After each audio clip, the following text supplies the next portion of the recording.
Hello बच्चों, आपका ज्ञान संगर इंस्टीट्यूट में आपका हार्दिक वेलकम है। आज हम लोग क्लास 12 के मोस्ट जो केमिस्ट्री का है सब्जेक्ट, उसमें मोस्ट ऑब्जेक्टिव क्वेश्चन को हम लोग सॉल्व करेंगे, जो एग्जाम में बहुत बार रिपीट हुआ है। आइए हम सब इन क्वेश्चन को ध्यान से देखेंगे। जो इसमें फर्स्ट क्वेश्चन है इसमें कहे कि थर्माइट विधि में निम्नलिखित में कौन सा कारक है। थर्माइट विधि में निम्नलिखित में कौन अवकारक है। कह रहे कि जिंक, एल्युमिनियम, सोडियम या क्लोरीन। बताइए बच्चों, जो थर्माइट विधि में कौन सा अवकारक का उपयोग किया जाता है। थर्माइट विधि में कौन सा अवकारक का उपयोग किया जाता है। जिंक, एल्युमिनियम, सोडियम या कार्बन। तो थर्माइट विधि में हम एल्युमिनियम को अवकारक के रूप में उपयोग करते हैं, जिसका राइट आंसर हो जाएगा हमारा ऑप्शन ए, भले ऑप्शन बी। इसका राइट आंसर हो जाएगा ऑप्शन बी, एल्युमिनियम। इसका राइट आंसर हो जाएगा एल्युमिनियम को हम थर्माइट विधि में अवकारक के रूप में उपयोग करते हैं। अवकारक के रूप में उपयोग करते हैं, यानी जिस पदार्थ का ऑक्सीकरण होता है उसे अवकारक पदार्थ कहते हैं। जिस पदार्थ का ऑक्सीकरण होता है उससे हम अवकारक पदार्थ कहते हैं। तो यानी यहाँ पर एल्युमिनियम हमारा अवकारक के रूप में कार्य किया, क्योंकि जो थर्माइट विधि होता है उसमें क्या करता है एल्युमिनियम, उसमें ऑक्सीकरण करने में क्या करता है, मदद करता है, जिससे हमारा एक नया उत्पाद तैयार होता है। आइए हम नेक्स्ट क्वेश्चन देखते हैं। क्वेश्चन नंबर जो 33 है कि क्वेश्चन 33 है, देखते हैं कि लोहा धातु जो मेटल है, आयरन मेटल है, के निकर्षण के दौरान निम्नलिखित में से कौन सा धातुमल के रूप में प्राप्त होता है। बच्चों, हम जानते हैं कि जब हम लोहा को जमीन से प्राप्त करते हैं तो उसमें कुछ अशुद्धियां होती हैं, ठीक है, और उस अशुद्धियों को पूछ रहा है कि उस अशुद्धियां कौन सी होती है।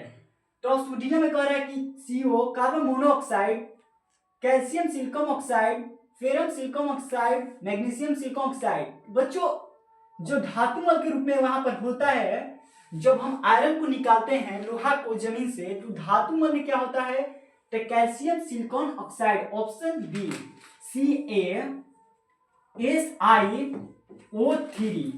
CaSiO3। ठीक है बच्चों। और पूछेगा कि लोहा का परमाणु क्रमांक क्या होगा। लोहा का जो परमाणु क्रमांक है, एटॉमिक नंबर, वो क्या होता है। तो जो लोहा का एटॉमिक नंबर हमारा होता है 26। यह भी क्वेश्चन पूछ सकता है कि लोहा का परमाणु क्रमांक कितना होता है। तब आप इसका राइट आंसर हो जाएगा हमारे 26। और कहेगा इसका संकेत क्या होगा, तब अब इसका संकेत हमारा हो जाएगा Fe। क्या होगा, Fe, जिसे हम कहते हैं लैटिन भाषा में फेरम, जिसे लैटिन भाषा में क्या कहते हैं, फेरम। तो यहाँ पर 3 क्वेश्चन हो गया। लोहा धातु में जो निकर्षण निकलता है धातुमल के रूप में, वहां पर होता है CaSiO3, और इसका परमाणु जो एटॉमिक नंबर होता है 26, और इसका संकेत होता है Fe। आइए बच्चे, हम लोग नेक्स्ट क्वेश्चन की ओर चलते हैं। क्वेश्चन नंबर 34 है, ठीक है, 34 है। कह रहे हैं कि सबसे कम क्वथनांक वाली गैस है। सबसे कम क्वथनांक वाली गैस है, कह रहा हाइड्रोजन, हीलियम, नाइट्रोजन या आर्गन। तो कह रहा सबसे कम क्वथनांक वाली गैस कौन सी है। तो मतलब क्वथनांक का मतलब वह शब्द है, क्वथनांक एक ऐसा शब्द है कि मतलब कम ताप पर क्या होता है, कम ताप पर आसानी से क्या होता है, उबलने लगता है, ठीक है, उबलने लगता है। जैसे हम बैलून में क्या करते हैं, जब हम हीलियम गैस भरते हैं तो क्या करता है, वो तुरंत हवा में क्या होता है, उसका जो द्रव्यमान होता है, उसका जो आयतन होता है बैलून के अंदर, उस बैलून के अंदर हमारा क्या होता है बच्चों, देख लेते हैं, बैलून बना लेते हैं। यहाँ पर बैलून बना लिया, ठीक है। तो यहाँ पर क्या हुआ, हीलियम के क्या हुआ, हमारा अणु हो गया। तो यहाँ पर हीलियम का अणु होता है, जिसका क्या होता है, परमाणु द्रव्यमान क्या होता है, बहुत लो होता है, और इसका क्वथनांक भी क्या होता है, बहुत कम होता है। इसलिए क्या होता है, बैलून हवा में आसानी से क्या हो जाता है, उड़ने लगता है। तो सबसे कम क्वथनांक वाली गैस हमारा हीलियम होगा, ऑप्शन बी। राइट आंसर हमारा बच्चों ऑप्शन बी होगा। आइए बच्चों हम लोग नेक्स्ट क्वेश्चन की ओर चलते हैं। क्वेश्चन नंबर करेक्ट, निम्नलिखित में कौन हाइड्रोजन बंध नहीं है? निम्नलिखित में किसका हाइड्रोजन बंध नहीं बनाता है?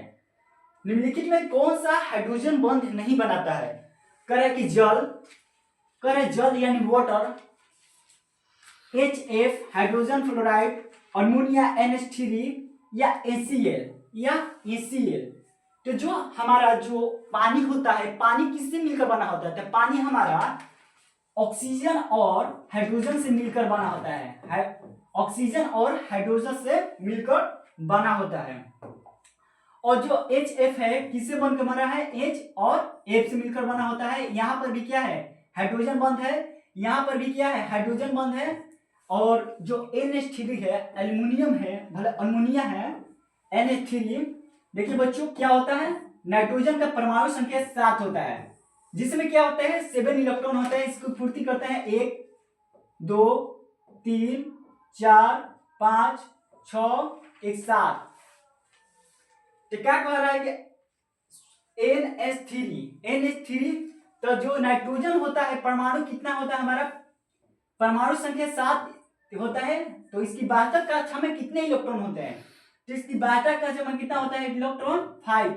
जो इसकी बाहरी से में कितने इलेक्ट्रॉन होते हैं? 5।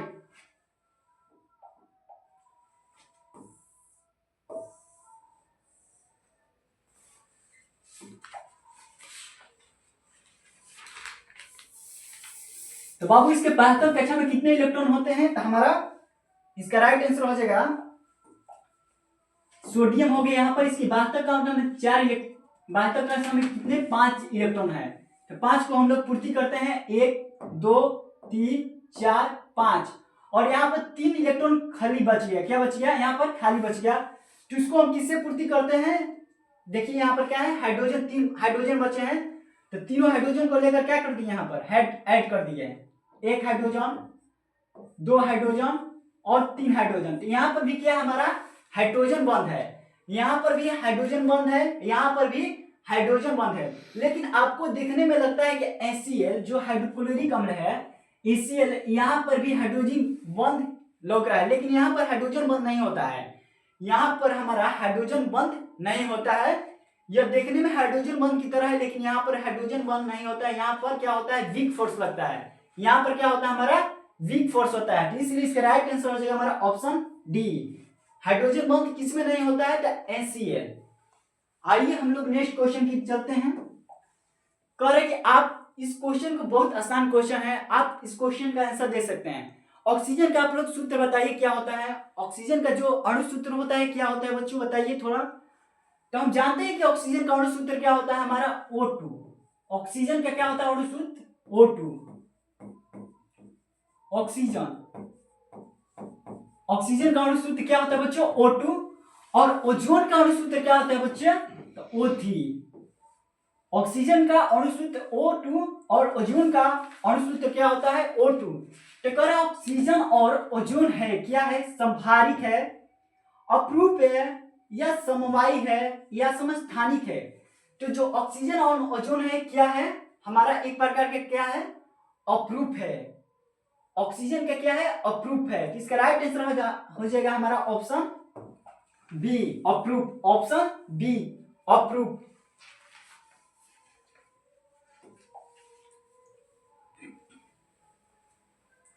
कह रहा आगे नेक्स्ट क्वेश्चन है बाबू। कह रहा है कि निम्नलिखित में कौन सा द्विभाषमिक अम्ल है? निम्नलिखित में कौन द्विभाषमिक अम्ल है? इसमें ऑप्शन में दिया है HCl, HNO3, H2SO4, H3PO4। तो जो द्विभाषमिक अम्ल क्या होगा? इसका राइट आंसर हो जाएगा बच्चों H3PO4, H3PO4। तो द्विभाषमिक अम्ल हुआ हमारा H3PO4। आइए नेक्स्ट क्वेश्चन की ओर चलते हैं।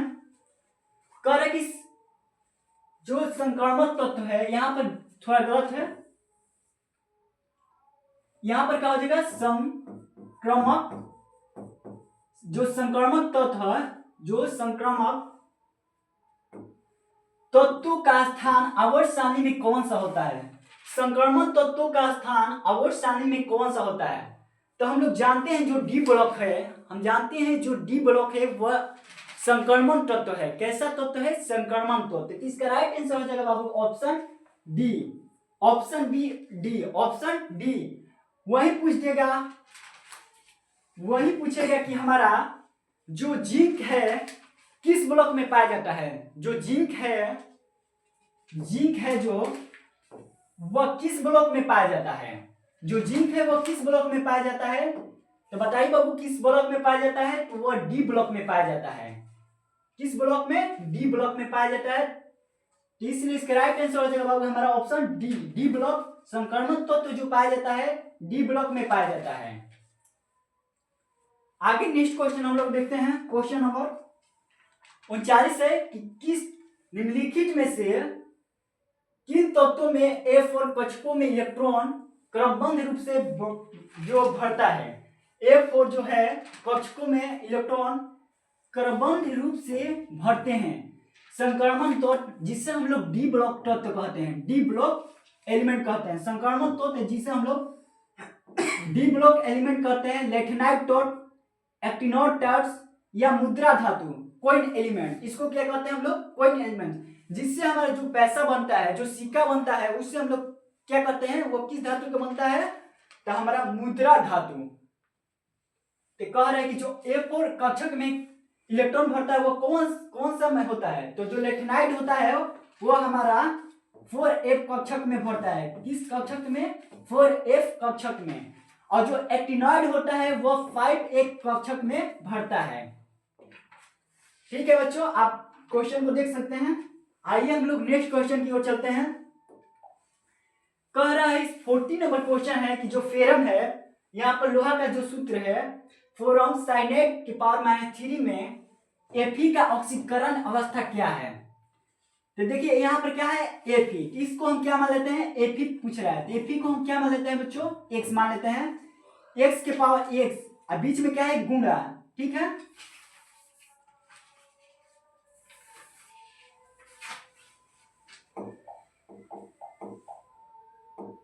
इसको हमने क्या मान लेते हैं? x, बीच में है क्या? गुणा। इसको क्या मान लेते हैं? 1। ठीक है, यहां पर देखिए फेरम, तो फेरम को x माने तो प्लस, यहां पर क्या है? 6। इसके पावर कितना होता है? साइनाइड, साइनाइड का पावर होता है -1, साइनाइड का पावर होता है -1। ठीक है, तो यहाँ पर क्या हो जाएगा? तो -1 से 6 में गुणा किए, -1 गुणे 6 बराबर कितना होगा? -6। तो यहाँ पर क्या हो जाएगा? -6। अब बराबर में क्या दिया है? पावर कितना दिया है? 3। बराबर में क्या हो गया? -3। तो यहाँ क्या है? x बराबर माइनस है तो उधर जाएगा तो प्लस, तो 6 - 3 बराबर में क्या हो जाएगा? 3। तो जो फेरम का ऑक्सीकरण है, जो आयरन का ऑक्सीकरण अवस्था है, तो इसका राइट आंसर हो जाएगा बच्चों हमारा +3, ऑप्शन बी। पूछ रहा है कि Fe साइनाइड के पावर -3 में Fe का ऑक्सीकरण अवस्था क्या है? तब जाते ही साइनाइड का जो पावर होता है -1 होता है, -1 को हम 6 से गुणा किए तो -6 आया, और फेरम को यहाँ पर x मान लिया है, और प्लस यहाँ पर 6 आया, तो यहाँ पर 6 अब बराबर क्या होगा? -3। तो इसलिए x बराबर जो माइनस यहाँ पर है उधर जाएगा तो प्लस हो जाएगा, तो 6 - 3 बराबर आंसर हो जाएगा 3। इसका राइट आंसर हो जाएगा ऑप्शन बी। करे कॉपर, आगे है कॉपर, कॉपर CuNH3 4 के पावर +2 में संकलन क्या होता है? यह क्वेश्चन को आप लोग डायरेक्ट अपने याद कर लीजिए, बहुत काम आएगा इसको। ठीक है, इसका हमारा राइट आंसर हो जाएगा हमारा DsP2। CuNH3 के पावर +2 में संकलन होता है, तो DsP2 क्या होता है? DsP2। इसका राइट आंसर हो जाएगा DsP2। आइए हम नेक्स्ट क्वेश्चन की ओर चलते हैं। कह रहा है कि विटामिन B12 में निम्नलिखित में कौन सा तत्व पाया जाता है? विटामिन B12 में कौन सा तत्व पाया जाता है? ऑप्शन में कोबाल्ट दिया है, लोहा दिया है, मैग्नीशियम या निकेल। तो जो विटामिन B12 है उसमें किस में पाया जाता है? विटामिन B12 किस में पाया जाता है? तो हम जानते हैं कि विटामिन B12 हमारा कोबाल्ट में पाया जाता है। किस में पाया जाता है? कोबाल्ट में। मैग्नीशियम बच्चे कहाँ पाया जाता है? बताइए मैग्नीशियम कहाँ पाया जाता है? तो मैग्नीशियम हमारा जो पौधे की पत्तियां होती है, जो पौधे की पत्तियां होती है उसमें क्या पाया जाता है? मैग्नीशियम पाया जाता है। और जो लोहा किस में पाया जाता है, लोहा हमारे पालक में पाया जाता है। लोहा क्या होता है, एक आयरन है, आयरन को हिंदी में लोहा कहते हैं, यह हमारे पालक में पाया जाता है। आइए हम लोग नेक्स्ट क्वेश्चन की ओर चलते हैं। क्वेश्चन नंबर 43 है कि कह रहा है कि निम्नलिखित में कौन सा चतुष्फलकीय है, जो जटिल आयन है, जटिल ज्यामितीय आयन है, निम्नलिखित में कौन चतुष्फलकीय होगा, चतुष्फलकीय नहीं है। तो निम्नलिखित में जटिल आयन जो दिया है, निम्नलिखित में कौन सा चतुष्फलकीय नहीं है, NaCO4 या NaCl4 या MnCl4 या CuNH3+2। तो जानते हैं जो चतुष्फलकीय नहीं है, इसका राइट आंसर हो जाएगा बच्चों बाबू हमारा ऑप्शन बी NaCl4। इसको आप डायरेक्ट याद कर लीजिए, ठीक है। बहुत इंपॉर्टेंट क्वेश्चन है, यह बहुत बार रिपीट हुआ है क्वेश्चन, इसको हम डायरेक्ट याद कर लेते हैं, ठीक है, क्योंकि एग्जाम का टाइम है इसलिए। बुटर्स अपक्रिया सोडियम, बुटर्स अपक्रिया में सोडियम और शुष्क ईथर जो अपक्रिया करने पर बनता है, बुटर्स अपक्रिया में सोडियम और शुष्क ईथर, जो ईथर का क्रियात्मक समूह क्या होता है, ईथर, ठीक है। तो सोडियम और सूक्ष्म ईथर में जो क्या बनता है, जब अपक्रिया बुटर्स अपक्रिया में हम सोडियम और कीटोन की अपक्रिया कराते हैं तो बच्चों क्या बनता है, ऑप्शन दिया है एथेन, प्रोपेन, ब्यूटेन या एथिलीन। तो बच्चों हम लोग जानते हैं जो यह क्रिया होने के बाद बनता है हमारा क्या, ब्यूटेन। क्या बनता है, ब्यूटेन। इसका राइट आंसर बच्चों हो जाएगा ऑप्शन बी, ब्यूटेन बनता है। बुटर्स अपक्रिया में सोडियम और सूक्ष्म ईथर अपक्रिया कराने पर हमारा ब्यूटेन बनता है।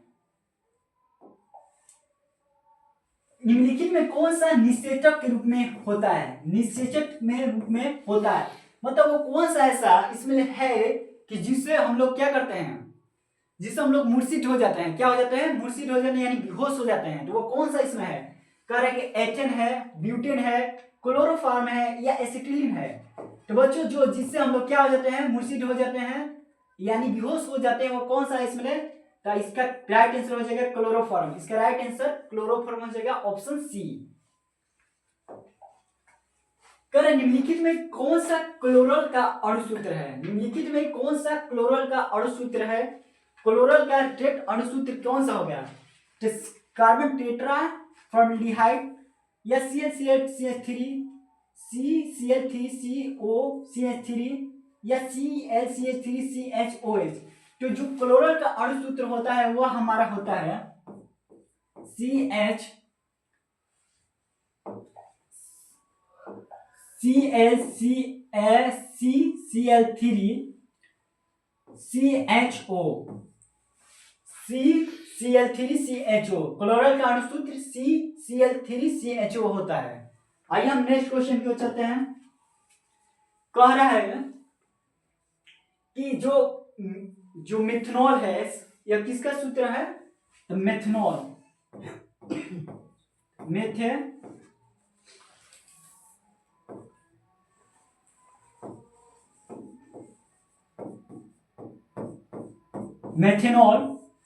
मेथनॉल की अपक्रिया जब CH3MgX से होती है तो कौन सा यौगिक बनता है, जब मेथनॉल की अपक्रिया CHMgX से अपक्रिया होती है तो कौन सा यौगिक बनता है। तो बताइए बच्चों इसका आंसर क्या होगा, इसका आंसर क्या होगा, जब मेथनॉल की अपक्रिया CHMgX से अपक्रिया होती है तो क्या बनता है, तो कह रहे हैं कि एसीटोन बनता है, मीथेन बनता है या इथाइल अल्कोहल बनता है या इथेन बनता है। तो बच्चों जब अपक्रिया कराते हैं तो यह बनता है हमारा मीथेन बनता है, हमारा क्या बनता है बच्चों, तो मीथेन बनता है। मेथनॉल की अपक्रिया CH3MgX से अपक्रिया कराते हैं तो क्या बनता है, मेथनॉल। इसका राइट आंसर हो जाएगा ऑप्शन बी।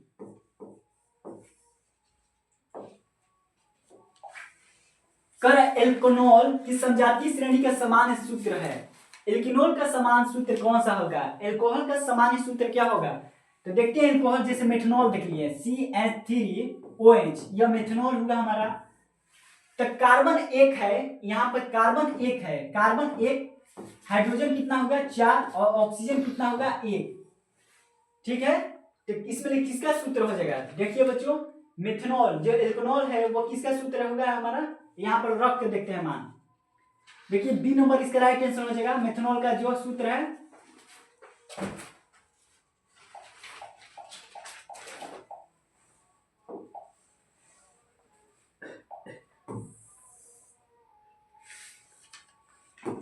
देखिए मेथनॉल का सूत्र दिया है